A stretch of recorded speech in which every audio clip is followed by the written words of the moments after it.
Bismillahirrahmanirrahim.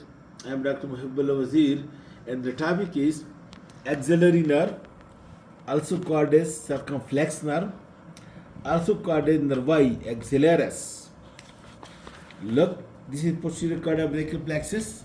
After giving branches upper, lower subscapular and thoracodorsal, then it divides into two terminal big branches, the radial nerve and the axillary nerve, with the root value of C5 and C6.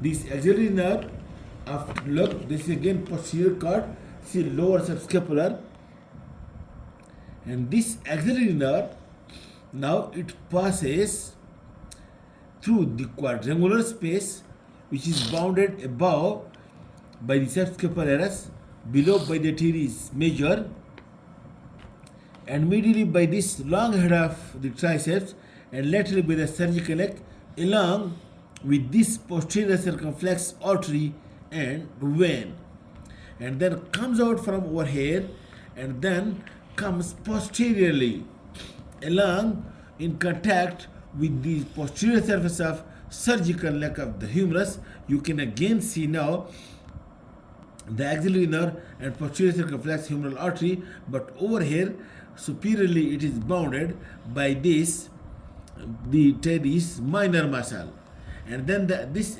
axillary nerve immediately divides into two branches, the anterior branch and posterior branch, and these anterior and posterior branches of the axillary nerve, it supplies the articular branch to the shoulder joint, and number two, it supplies the deltoid muscle, and three, it supplies, you can see, the teres minor.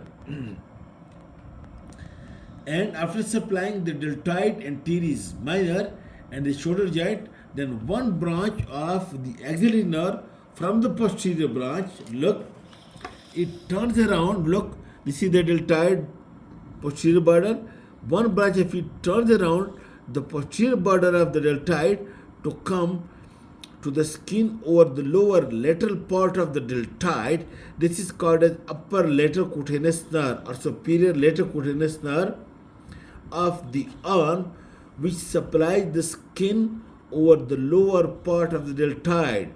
You can see the skin over the upper part of the deltoid is supplied by the lateral supraclavicular nerve, while the skin over the lower part of the deltoid is being supplied by a branch from the posterior branch of the axillary nerve, and this is called as upper lateral cutaneous nerve of the arm. And this area, which is being supplied by the deltoid over the lower part of the deltoid muscle, this is called as regimental badge, BADGE, regimental badge area. Okay, in this way, this is sensory and motor combined nerve, supplies the motor supply to the deltoid teres minor and sensory supply to the joint and skin of upper lateral part of the shoulder region. Now the axillary nerve, because you can see it is in contact with the cervical neck of the humerus, that's why fracture of cervical neck of the humerus can damage the axillary nerve. Then secondly, and the inferior dislocation of the shoulder joint can injure the axillary nerve, and also the crutches, the compression of the axillary nerve by crutches can also damage the axillary nerve. And if axillary nerve is damaged, note the part, the deltoid and teres minor would be paralyzed. So what happened? The first 15-degree abduction is being done by the supraspinatus. So you can only abduct the arm up to 15 degree. Above that, up to 90 degree, it will be paralyzed. Abduction above the 15 degree. And secondly, the skin over the upper lateral part, that is the regimental badge area, that will also be desensitized. And thirdly, because the teres minor is also paralyzed, that's why the lateral rotation will also be weakened. In addition, there will be little bit effect over the extension and flexion because the anterior fibers of deltoid are flexor and posterior fibers of deltoid are extensor. That's why effect in flexion and extension of shoulder joint would also be there. This is all about the axillary nerve and the injury of the axillary nerve. Thank you very much.